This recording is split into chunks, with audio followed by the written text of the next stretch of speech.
الحمد لله رب العالمين الصلاة والسلام على سيدنا محمد وعلى آله وصحبه ومن اهتدى بهداه إلى يوم الدين أما بعد.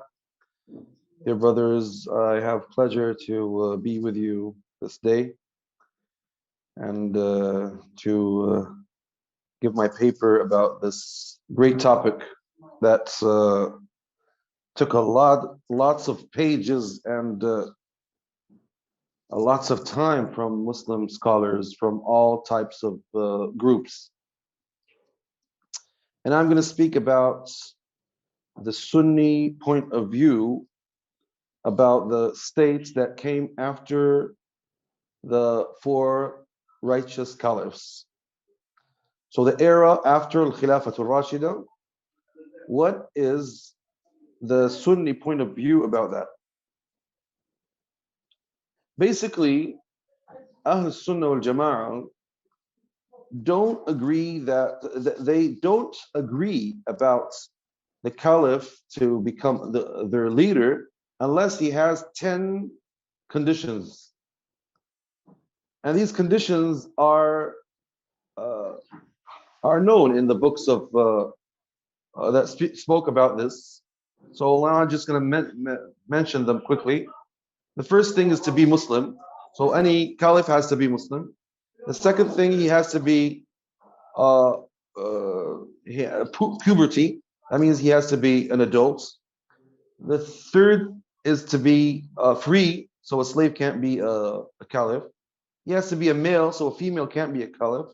He has to be knowledgeable, very knowledgeable, and mujtahid even, so that he can know what are the Islamic rulings and how to deal with them. And he has to be just. So he's not allowed to be an unjust person. He has to be capable in his mental capable. He has to be capable in his body, not cut, not blind, not etc. And he's not supposed to be somebody who is curious about leadership. So he's not the one who's searching for leadership. People are searching for him. And the 10th, last condition is that he has to be from the tribe of Quraysh. He has to be from the tribe of Quraysh. Now here, all these conditions were fulfilled in the four caliphs, Abu Bakr, Umar, Uthman, and Ali. But later on, things started changing. And lots of these conditions were not fulfilled. So what was the Sunni point of view of the scholars, and how did they deal with that?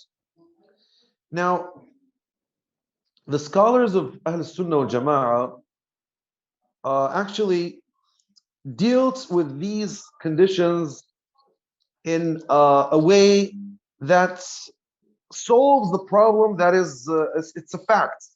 They try to be scholars that solve problems that are facts, because to fight and to struggle and to rebel against any caliph that doesn't fulfill these 10 conditions, it's going to be a big problem, and it's going to be very difficult to continue the life and to carry on. So what did they say? They said that there are two conditions that there is no way to drop them, and all of the other conditions can be, you can discuss about. They are discussable. So therefore, they said that as long as the caliph is a Muslim and he is implementing the Islamic law, and of course he's mentally proper, therefore these are the main things, the basic conditions of any leader that leads Muslims. So any leader has to be Muslim, because this is an Islamic state. It's not just a state that doesn't have anything to do with Islam. It's not a secular state. It's an Islamic state. And the second thing, he has to implement the Islamic law. What does that mean? That means all of the courts, all of the life has to be followed by the Islamic law. There will be, I mean, these Islamic law this leader cannot be just, cannot implement the law as it has to be. Scholars have to show that, they have to say the truth, they have to, but to rebel against this leader, they don't agree about that. And that's why Ibn Mujahid al-Ta'i, who was one of the great students of Abu Hassan al-Ash'ari, says in his book that is called Al-Risala li Ahli al-Thaghr. Some people refer it to Abu Hassan al-Ash'ari himself, but that's not true. It's for his student Abu Abdullah ibn Mujahid al-Ta'i. He says that the Salaf agreed about all these things, and amongst that he said, and they all agreed that we have to listen and obey the leaders of Muslims, and that everyone who leads Muslims, no matter they agree about him or he forced them to be their leader, they have to be, no matter he's just or unjust, they are not allowed to rebel against them by using military. They're not allowed to rebel against them. Abu Uthman al-Sabuni, Shaykh al-Islam, a great scholar, he has a book called Al-Risala fi I'tiqad Ahl al-Sunnah wal-Hadith. He says, and Ashab al-Hadith say, he was a great Imam of the Shafi'i school, and he was a great Muhaddith, and his work is known. Aqeedah al-Salaf, Ashab al-Hadith is called. He says, and the people of Hadith say that we have to pray Jumu'ah and Eid and all other prayers behind any Muslim leader, no matter he's just or he's unjust, he's a good guy or he's a bad guy. And they say we have to participate in jihad with them, and we pray Allah for them to be just and good and to be on the right path. And they don't agree that about rebelling against them military. Military rebel is rejected. And okay, Ibn Taymiyyah says the same thing, and all scholars of Sunnah insist on this thing. Imam al-Nawawi rahimahullah says in his commentary on Sahih Muslim, and the Prophet ﷺ says, وَلَا تُنَازِعُوا وُلَاةَ الْأُمُورِ فِي وِلَايَتِهِ وَأَلَّا نُنَازِعَ الْأَمْرَ أَهْلَهُ. That means we are not allowed to rebel against the leaders. That means don't be against them unless you see something that is unjust. So if you see something that is against the Islamic law, you have to say this is against Islam. This is wrong. This is not just. And do you know that the Prophet ﷺ says that the best, the great man amongst the martyrs is Hamza, the uncle of the Prophet ﷺ. And somebody went to an unjust leader and he ordered him and he prevented him from doing bad things, so he went killing him. So this is a great martyr, according to this hadith of the Prophet ﷺ. So therefore, scholars of Islam, scholars of Sunnah, say that there are two main conditions that have to be fulfilled in the Muslim leaders. First thing is Islam. So if somebody's not Muslim, he is not allowed to be our leader. And if he apostatizes from Islam, we have to change him in any way. Allah subhanahu wa ta'ala says, وَأُولِي الْأَمْرِ مِنْكُمْ, and the leaders amongst you, O Muslims. And the non-Muslim is not from us, so he can't be our leader. And the Prophet ﷺ says, when he was asked about rebelling against unjust leaders, he said, no, as long as they participate in salah, as long as they fulfill their prayers. And there's another hadith that says, except if you see something that is against Islam totally, kufr, كفرا بواحا إلا أن تروا كفرا بواحا عندكم فيه من الله برهان. A real apostatized from Islam, and you have a proof about that. So the word إلا لا ما صلى, Hafiz ibn Hajar rahimahullah in his commentary on Sahih Bukhari, Fath al-Bari says, and in brief, the leader is supposed to be changed if he apostatizes from Islam, and this is agreed between all scholars. So all Muslims have to take him off in any way that they can take him. Maybe if there's a law to take him off, or they have to rebel against him.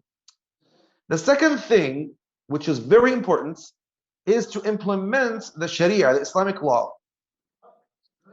Salama radiallahu anha says that if the Prophet ﷺ says, "In ummira alaykum abdun mujadda aswad yaqudukum bi kitabillahi ta'ala fasma'u lahu wa ati'u."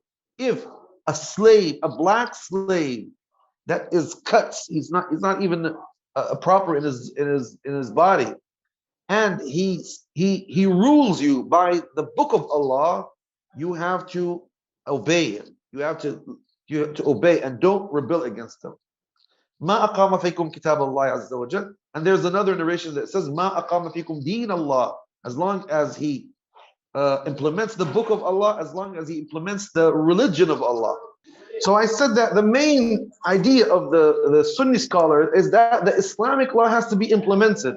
So if people keep on rebelling against their leaders to fulfill those 10 conditions, they are going to get another regime that is going to be worse than the previous one. And this is what happened. So the Abbasids rebelled against the Umayyads. But in the end, they didn't have a new regime that is better than the Umayyad regime. And there were others that rebelled against the Abbasids. But in the end, what happened? They started cutting pieces of the Islamic land and making small groups or small states that were weak and didn't make a new Islamic state, and they divided the Islamic state actually, and that was worse than the situation that was before that. So therefore, this leads us to speak about another problem. Are we allowed to have more than one leader? I mean, one caliph or two caliphs or three caliphs? Are the Muslims allowed to be divided?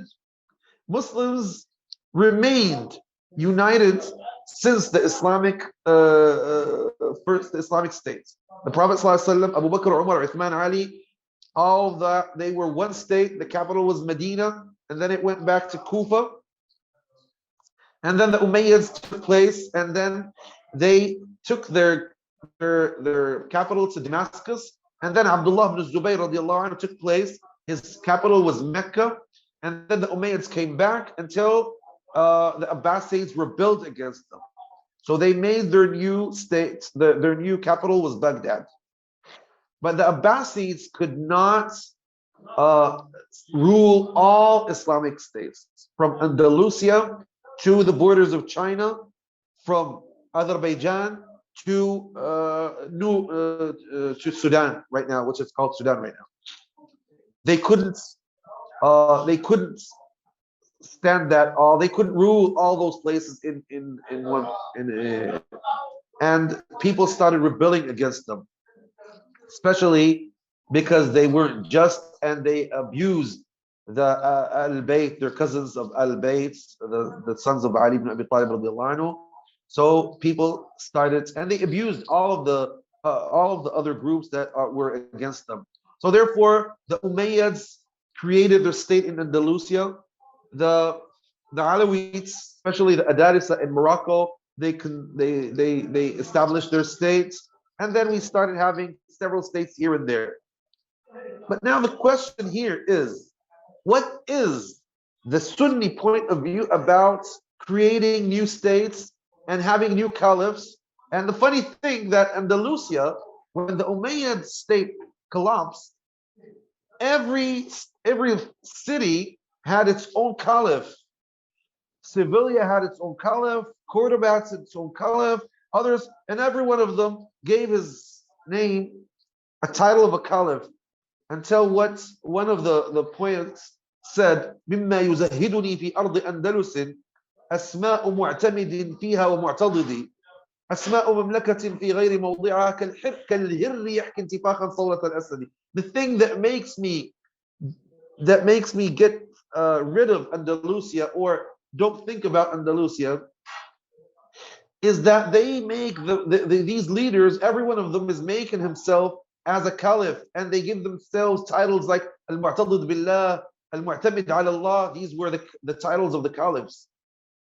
So he says the names of great kings, where they are so small and low, like the cat starts imitating the lion. So he says that they are trying to imitate the caliphs like the cat when it tries to imitate a lion. You see? And this is what happened. Everybody started claiming that he's a caliph, and the real caliph of Baghdad actually was abused, and lots of states took place there, but they made the caliph as a title. Like the Queen of Britain that used to rule lots of places in the world. It rules Australia, it rules America, it rules Canada, a lot of places. They call it the British so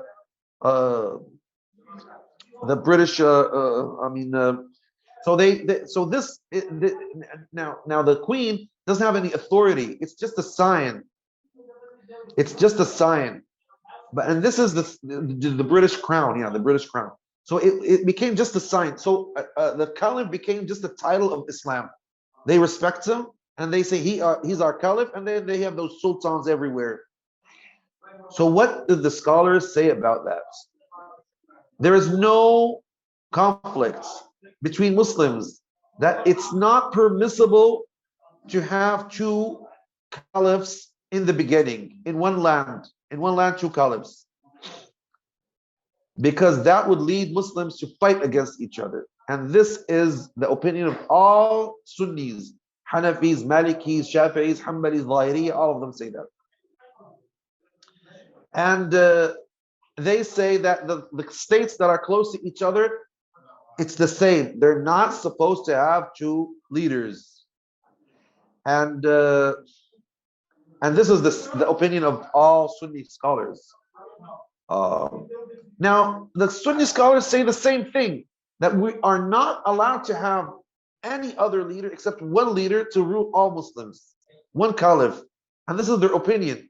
Al-Imam al-Qurtubi says, unless the lands are so far, so it's difficult to rule that place, like between Andalusia and Khurasan, which is now Iran and Afghanistan. So if it's so far, okay, you rule your place, and the other one would rule his place, because it's difficult to combine between them and deal with each other. In those era, in the ancient era, not now. Although the Umayyads used to rule all the lands from Andalusia to Khurasan from Damascus, and they used to stand there and handle that. Okay? Shafi'i said the same thing. Imam al-Amidi says, إن تباعدت الأقطار وتناءت الديار بحيث لا يستقل إمام واحد تدبيرها والنظر في أحوالها فقد قال بعض الأصحاب إن إقامة إمام آخر في محل شيء. He says, if the lands are so far from each other and it's very difficult to deal with these two places, so some of our followers, it means Shafi'is, say, some of them, not even all of them, well, it's permissible to have two leaders because it's something that you can say it's a part of jihad. And some Hanabila said that as well. What are their evidence about that?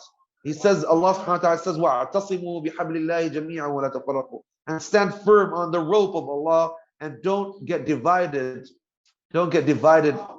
وَاذْكُرُوا نِعْمَةَ اللَّهِ عَلَيْكُمْ, and remember the bounty of Allah on you when you were separated and Allah subhanahu wa ta'ala gathered you. And from the Sunnah, Abu Hurairah radiyallahu anhu said that the Messenger of Allah sallallahu alaihi wasallam said, كانت بنو إسرائيل تسوسهم الأنبياء. The Israelites, the children of Israel, were led by prophets. كلما هلك نبي خلفه نبي. Every prophet passes away, he gets substituted by another prophet. There's no prophet after. On the question and answer session, by the way, as people would become accustomed to that, you will see that at the bottom, Assalamu alaikum.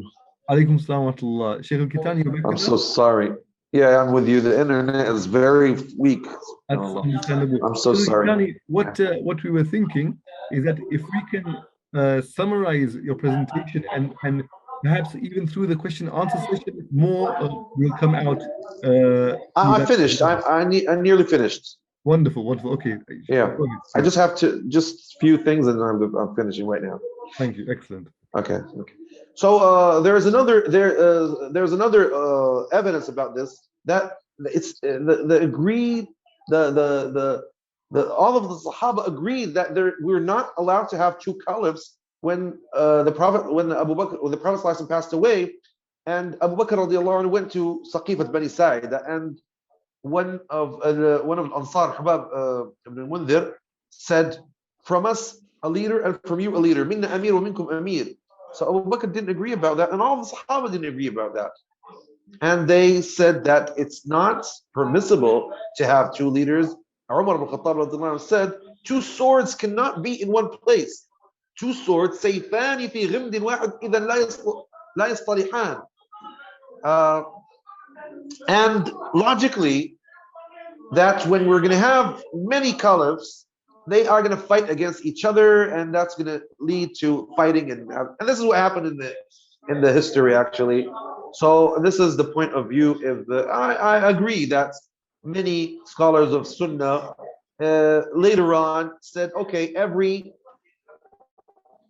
leader in his land, he has to rule that land as if it's his kingdom, and people have to obey him, and that's it. So it's just trying to solve the problem without searching for a conclusion that is impossible in that era. But nowadays we have to search for other conclusions to solve our problems. I think this is enough for to summarize my paper. Thank you very much being patient with me, and thank you very much being patient with the connection problems. Wassalamu alaikum wa rahmatullahi wa barakatuh. Assalamu alaikum. Sheikh, can you hear me? We can hear you, Sheikh. Please go ahead. So can we ask our beloved Sheikh Kettani about his presentation? Yes, of course. Please go ahead. So, dear Sheikh, thank you so much for your presentation. I was just wondering about the authentic. There are two questions. I'll start with the first one. The authenticity about the narration that you cited from the Blessed Prophet, that if a Khalifa has 10 conditions, then that caliph should not be removed or fought against. Now, I'm wondering whether this hadith is authentic at all, because surely the Sahaba such as Talha and Zubair and Bibi Aisha ought to have known this narration. And I'm sure, and I know we're talking about the post Khilafa Rashida period, but I'm talking about their uprising against Imam Ali himself. So had this hadith been known to them, then surely such grand Sahaba and Mu'mineen would not have risen against Imam Ali. So is there a scope that this hadith is not authentic? Is this question for me? Yes. Go ahead. Yeah. Well, actually, the hadith that ask Muslims to not rebel against their leaders are all authentic, actually, or most of them are authentic. But the problem is that maybe some of the Sahaba didn't receive these ahadith, because some of the Sahaba can narrate something, and others maybe they didn't hear about it or something like that. The second thing, they might say that they might interpret the hadith in their way. So they say, well, we're not rebelling against Ali, actually. We are trying to solve a problem, a big problem that happened between the Sahaba, is that Uthman was the caliph and he was killed. So they said that we're not against Ali, we're not rebelling against Ali, actually. And Aisha and Talha and Zubayr didn't rebel against Ali radiallahu anhu. They were asking for the blood of Uthman radiallahu anhu. Yeah, Sheikh Arif, I think Sheikh Yes. Al-Kettani is experiencing connection problems again. But if you want to, Can So, you hear so me? no, yeah, I can hear you ah, now. Yes, because yeah, Yeah, I yeah. want to follow this through. Yes. yeah. So I said that. What's the last thing that you heard? I heard you said that they were not raising arms against Imam Ali. They just wanted to rectify the situation. Yeah, Or they that's actually, yeah. So what happened? There were some people who were responsible for killing Uthman radiallahu anhu. So they saw that if these two groups agree with each other, they are going to be the target. So therefore, in the night, they started the war. So everybody thought that the other group was uh, the other group attacked him. So that's why the battle happened. And Ali wasn't happy for that battle, nor Uthman, nor Talha and Aisha and the others. And they repented about that. All Sunnis and even Zaydis agree that Talha or Aisha was Zubayr, all of them repented and they regret about what happened. They said we wish if we that we would we didn't do what we have done. That's what they said. This is what okay. we say. Okay, so then that's fine. It's so, but then the same rationale can be applied to rebel against other Khulafa as well. That well, this is just to rectify the wrong that is being done. So therefore, the hadith of the Prophet means not Yes, very yes. much if it can be interpreted, right? Yeah, and scholars interpret it in their way. What did they say? They said these hadith are to balance between what are the good things that we can gain from rebelling and what are the bad things that we can have. So they said these hadith, if for example, now this is what the Sunnis say. They say if rebelling would let us gain, and we have the authority to do that, the power to do that, so therefore it's not against the Islamic teachings. And this is what happened with a lot of people, even Sayyid Hussein, even the others. This was their point of view. But later on, when the Sunni school discovered that most of rebelling led them to lose, so they said, okay, stop this because this is going to lead us to a lot of destruction, to a lot of lose. So So this is I the want idea. so I Hmm. want to have a follow-up question here. As far as Hmm. Hussein Salamullah alayhi is concerned, you said in your presentation that if there is Yes. kufr zahir, and I think it can Yes. be argued from Shia Sunni side that there was kufr zahir. So Imam Hussein wasn't interpreting the hadith of the Prophet. There was a clear cut outside the remit of the hadith of the Prophet. There was clear cut kufr in the case of Yazid. So Imam Hussein is not interpreting any hadith in that sense. Now coming to Muawiyah, Mm. you said that the Ahlul Sunnah have concluded that there should not be two caliphs. And Mm. Khalifa Umar also said, minna Khalifa minkum, Yes.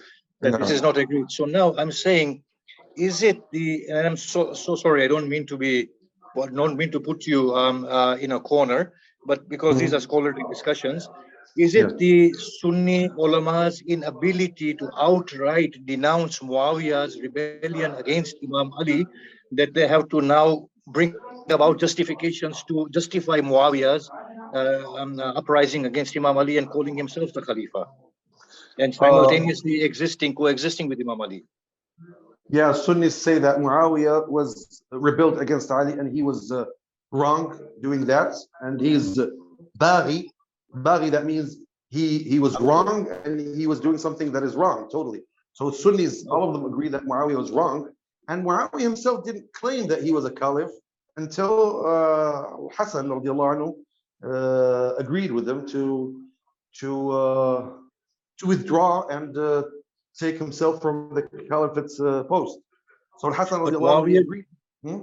but Muawiyah did claim himself the Caliph after Abu Musa Ashari's declaration that he's taking Imam Ali out of Khilafah and Umar ibn As, Hmm. placing Muawiyah. So there was a claim that Muawiyah did make, whether people acknowledge it or not. That's a mistake from him. We agree that was a mistake. No one justifies that. No one says what he did is right. All of the everybody says that he was wrong, and we don't recognize him as. Yeah, the connection problem is there again. I see our respected brother, Dr. Saifuddin, he has his hand up. but I'm not sure if you ask the question now, if Sheikh Al-Kettani is there to be able to hear it. I'll ask you, Saifuddin, to please unmute yourself and ask the question. Yes. Let's see if Sheikh Al-Kettani can catch it, inshallah. If he confirms it, that Yes. okay. I think mine is a rather a comment. I think in general, both it's a collective wisdom of Shia and Sunni scholars is that they don't want an anarchy. So this is like a basic thing, that rebelling, constantly encouraging the rebel. I think this is a very established view that they are discouraging, they are making it difficult. And when we look at the imams, they discourage rebellions as well, aside from Imam Hussein, and it can be justified. Imam Hussein's actions can be justified because there was a clear cut, as also the Sheikh mentioned. There is a breach of the Islamic teachings, it's Islamic law, dogma. So there is like clear cut problem there. So he acted against that. But when we look at the imams' lives of they constantly discouraged his followers from taking up arms because, so long as there is an environment that they could somehow practice their religion, that was enough. They were not, So I think it's important that it's in both. It's a common wisdom. It's a political wisdom that that we should discourage these kind of rebellions, because these rebellions are also most of the time motivated by political ambitions, and we know the imams actually distance themselves from these kind of political activities, and we now see, like in the Middle East, as a daily life in modern era, that some Muslims claim, coming with this kind of religious arguments, and they are causing all kinds of bloodshed and all other issues and causing lots of chaos. So I think it's important that that there should be stability so that religion can flourish. But I think the problem is that here we have a problem, which is that the issue of legitimacy. Of course, you can acknowledge, you can survive in a even an unjust under a state. But I think throughout the history, especially Sunni scholars, they have legitimized these political authorities. Umayyads, I'm not talking about the Khilafa Rashidin, I'm talking about Umayyads, Abbasids, Seljuks, Ottomans. Like, I know some scholars very prominent scholars who justified the killing of infant babies for the interest of the state. I'm talking about the Ottoman qadis, like Shaykhul Islam, that they justified the Mehmed the Conqueror's killing of his infant brothers. So I think we should also be critical about these legitimacy, giving legitimacy to unjust states, and we should make a clear distinction between, okay, we can live as a Muslims, we can live even under unjust rulers, but we don't justify what they are doing, their unreligious, their un-Islamic actions, unethical actions. I think there is this issue that this separation is not clear. And that's why we see that there's lots of problems in the writings of Muslim political thinkers, like starting from Mawardi, Ibn Khaldun. They all try to justify Islamically the actions, the misdeeds of those unjust states, the kings, oppressors like Umayyads and Abbasids. Of course, there were some exceptions to that, like Umar ibn Abdulaziz. But most of the time, there were all their actions were unjust. So I think there is this lack of clarity and lack of self-criticism, and it's an issue that we should be trying to resolve. Thank you very much. Thank you, Saifuddin, Dr. Saifuddin, for that more of Sheikh Tajri, may I interrupt you here? Please. Right, Dr. Saifuddin and his views question is quite valuable, and Sheikh, I think, is very busy in praying Sheikh al-Kettani And this is the best opportunity if I can, dissipate some misconception from Shia side with regard to the position of Ahlus Sunnah regarding Banu Umayyah, Banu Abbas, and the later dynastical rule in this way. This is actually a misconception we have experienced in the previous events as well. First of all, one thing is very clear, which is not touched by Sheikh al-Kettani. I'm very, very happy Sheikh al-Kettani is quite informative and very rightly, comprehensively, he tried to cover his topic. According to Ahlus Sunnah, this is unanimously accepted that the Khilafah, the rule after the Holy Prophet, this is entirely based on the notion of Ashura. And Khalifa, the head of the state, he is obliged to implement the basic principles of Islam as Sheikh Kettani has well expounded here. So the system of Shura must not be violated. That's why the first 5 khulafa, because sometimes Ahl Sunnah, they count 4 caliphs, Hazrat Abu Bakr, Hazrat Umar, Hazrat Usman, Hazrat Ali, but more precisely Hazrat Imam Hassan is 6 months also the part of Khilafatul Rashida. But mostly we, include 6 months, 6 months of Hazrat Imam Hassan as the part of the Khilafah of Imam Ali, right? Afterwards, now the position of Banu Umayyah, Banu Abbas, and similarly the later on, all later dynastical rules, right? That was hereditary monarchy. And the Ahl Sunnah stance is that since Shura was violated in the case of this hereditary monarchy, right? So there is no ideal, please listen very carefully, there is no ideal legitimacy for the rule of Banu Umayyah, Banu Abbas, and later on including Ottomans. And there is an exception, obviously, for Hazrat Umar bin Abdul Aziz, right? So not ideal legitimacy basing on the principles of the Quran and the Sunnah of the Holy Prophet.